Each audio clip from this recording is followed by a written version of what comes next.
zeroing in on just one group today. Yep, Group 149. And it's a fascinating mix, which really puts the ranking criteria to the test. All right, lay them on us. Who's in the ring for Group 149? So we've got The Who's massive rock opera, Tommy.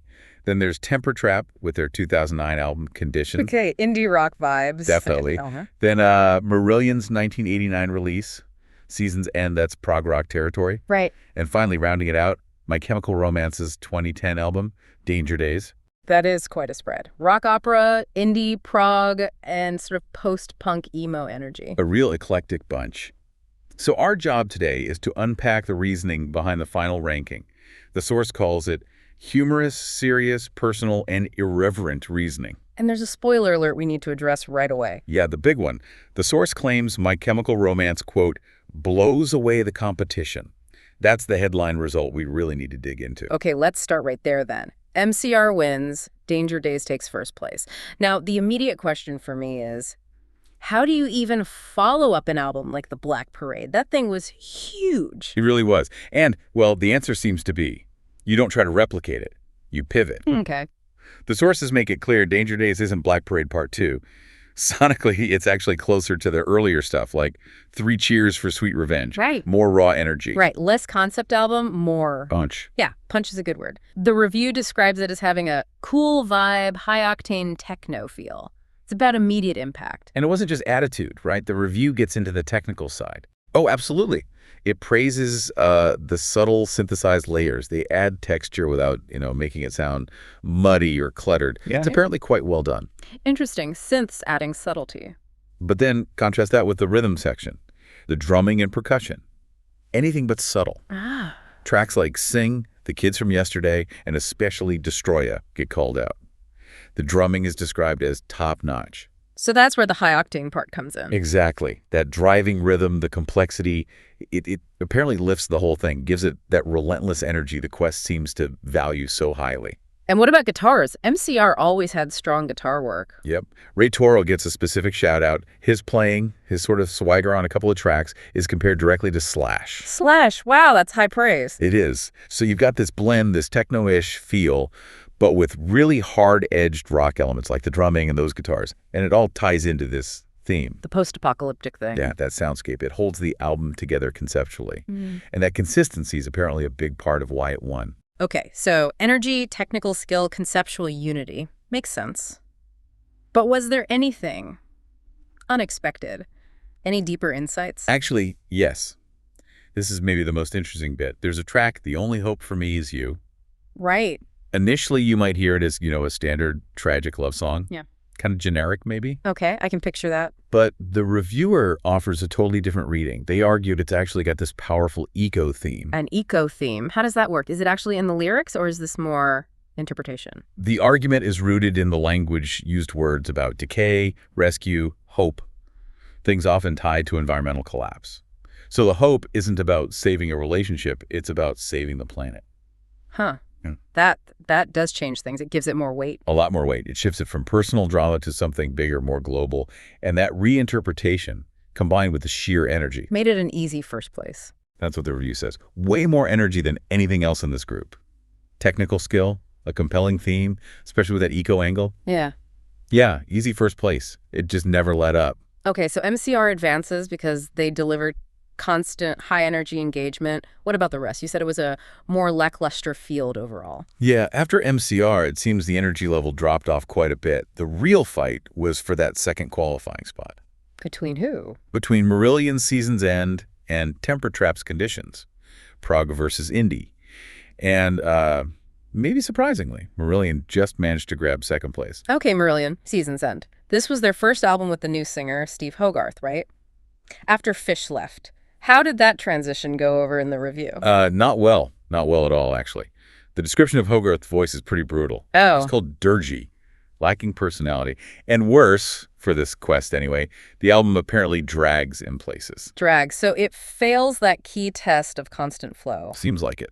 How on earth did it get second place? If the singing's criticized and it drags, what saved it? One specific moment, basically. It came down to the guitarist, Steve Rothery. Ah, the guitarist. Yeah. There's this passage, apparently in the middle of the track Easter, a big, sweeping guitar solo.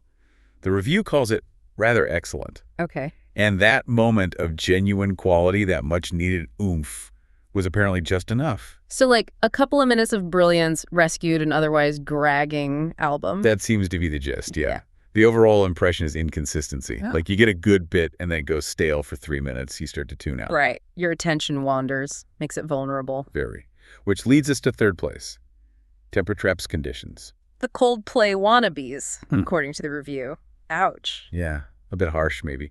Musically, the review admits they're good, technically sound, but the material itself. Let me guess. Lacks punch. Exactly. Described as go nowhere and very inoffensive. The kiss of death in this context, probably. Pretty much. They have points for decent tracks like Soldier On and Resurrection, but the overall feel is just average, consistently average. No major flaws, but no real highs either. Precisely. It's just there. It doesn't actively annoy you, but it doesn't grab you either. No surprises. And that's why Marillion beat them. That's the logic presented. Season's End might have been flawed, might have dragged, but it had that moment, that flash of brilliance with the guitar solo. A surprise. Engagement. Exactly. And that single moment of real quality, however brief, apparently outweighed Temper Trap's consistent, safe, but ultimately unexciting mediocrity. Okay, that logic holds within the Quest's framework, but now we get to the really mind-bending part. Ah, yes. Fourth place. The Who. Tommy, a landmark album, a foundational rock opera, bringing up the rear. This feels wrong somehow, like music heresy. I get that feeling. It definitely goes against conventional wisdom. So how does the source justify putting Tommy last, behind even the dragging Marillion album? They have to acknowledge its importance, surely. Oh, they do. The review is clear on the album's quality. Pete Townshend's guitar playing is praised. The production is called amazing for its time.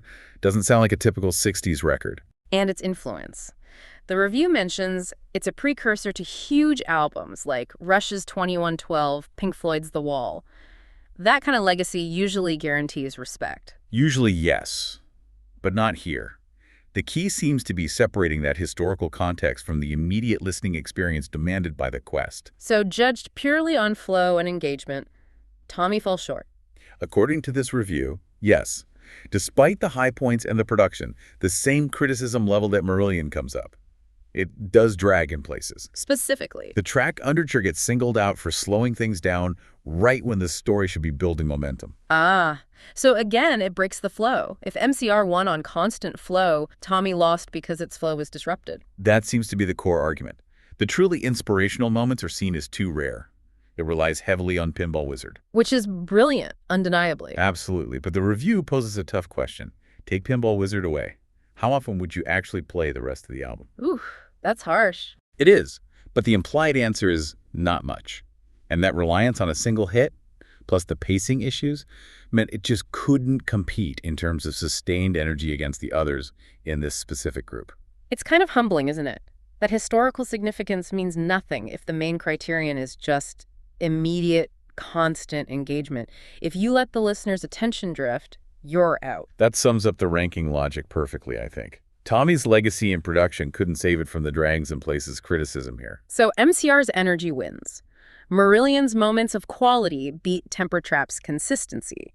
And consistency beats historical importance when that importance comes with pacing problems. That's the hierarchy that emerged in Group 149 based on this analysis. Okay, let's quickly recap that final, maybe controversial ranking for everyone listening. Advancing to round 2, first place, My Chemical Romance with Danger Days. And squeaking in at second place, Marillion with Season's End. Eliminated. In third place, Temper Trap's Conditions. And in a surprising fourth place, The Who's rock opera, Tommy.